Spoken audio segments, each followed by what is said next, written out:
ഭരണം പിടിക്കാനിറങ്ങിയ ബി.ജെ.പിക്ക് സ്റ്റാർട്ടിംഗ് പിഴച്ചു. തിരുവനന്തപുരം കോർപ്പറേഷനിൽ ബി.ജെ.പിക്ക് വൻ തിരിച്ചടി. കേരളം പിടിക്കാൻ കേന്ദ്രം ചുമതലപ്പെടുത്തിയ സംസ്ഥാന പ്രസിഡന്റ് രാജീവ് ചന്ദ്രശേഖർ ചുമതല ഏറ്റെടുത്ത ശേഷം ആദ്യം പ്രഖ്യാപിച്ചത് തിരുവനന്തപുരം കോർപ്പറേഷൻ ഭരണം പിടിക്കുമെന്നായിരുന്നു. അതുകൊണ്ട് തന്നെയാണ് രാജീവ് ചന്ദ്രശേഖർ തന്നെ തിരുവനന്തപുരം കോർപ്പറേഷനിലെ മത്സരത്തിന്റെ ചുക്കാൻ പിടിക്കാൻ തീരുമാനിച്ചതും. എന്നാൽ ഇപ്പോൾ ഭരണം പിടിക്കാനിറങ്ങിയ ബി.ജെ.പിക്ക് സ്റ്റാർട്ടിംഗ് പിഴച്ചിരിക്കുകയാണ്. 100 സീറ്റുകളുള്ള കോർപ്പറേഷനിൽ 52 സീറ്റുകൾ നേടിയാണ് LDF കഴിഞ്ഞ തവണ ഭരണം പിടിച്ചത്. വലിയ മുന്നേറ്റം കാഴ്ചവെക്കുകയും 35 വാർഡുകളിൽ വിജയിക്കുകയും ചെയ്ത ബി.ജെ.പിയാണ് പ്രതിപക്ഷം. കോൺഗ്രസിന് 10 വാർഡുകളിൽ മാത്രമാണ് വിജയിക്കാനായത്. എന്നാൽ ഇത്തവണ മുൻ MLA ശബരിനാഥിനെ മുന്നിൽ നിർത്തി പോരാട്ടത്തിന് തുടക്കം കുറിച്ചത് കോൺഗ്രസ് ആണ്.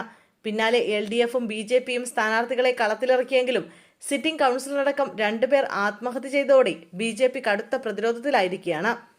പ്രതിപക്ഷ സ്ഥാനത്ത് നിന്നും ഭരണത്തിലേക്ക് എത്തുക എന്ന ലക്ഷ്യത്തോടെയാണ് തിരുവനന്തപുരം കോർപ്പറേഷനിൽ ബി.ജെ.പി തെരഞ്ഞെടുപ്പ് പ്രചരണവുമായി മുന്നോട്ട് പോകുന്നത്.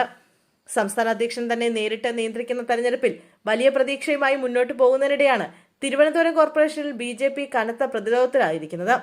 പാർട്ടി നേതൃത്വത്തിനെതിരെ ഗുരുതര പരാതി ഉന്നയിച്ച് സിറ്റിംഗ് കൗൺസിലറടക്കം 2 പേർ ആത്മഹത്യ ചെയ്തതോടെ ബി.ജെ.പിക്ക് സ്റ്റാർട്ടിംഗ് പിഴയ്ക്കുകയായിരുന്നു.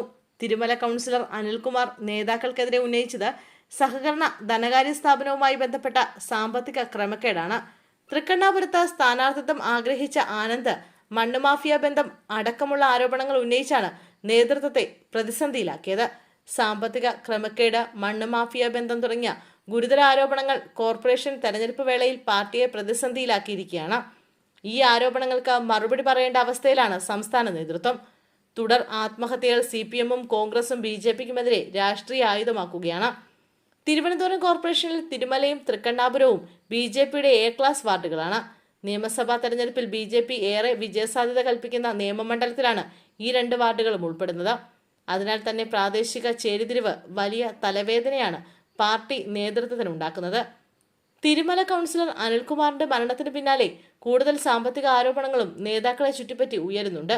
സ്വകാര്യ ധനകാര്യ സ്ഥാപനത്തിൽ നിന്നെടുത്ത ലക്ഷക്കണക്കിന് രൂപ തിരിച്ചടയ്ക്കാത്ത ബി.ജെ.പി നേതാക്കളുടെ പേര് വെളിപ്പെടുത്തുമെന്ന മുന്നറിയിപ്പുമായി മുതിർന്ന നേതാവ് MS കുമാർ കഴിഞ്ഞ ദിവസം രംഗത്തെത്തിയിരുന്നു. ഇതിനിടെ നെടുമങ്ങാട് നഗരസഭാ വാർഡിലെ സ്ഥാനാർത്ഥി തർക്കത്തെ തുടർന്ന് നടന്ന ആത്മഹത്യാ ശ്രമവും പ്രചാരണ വേദിയിൽ ബി.ജെ.പിക്ക് തലവേദനയായിട്ടുണ്ട്.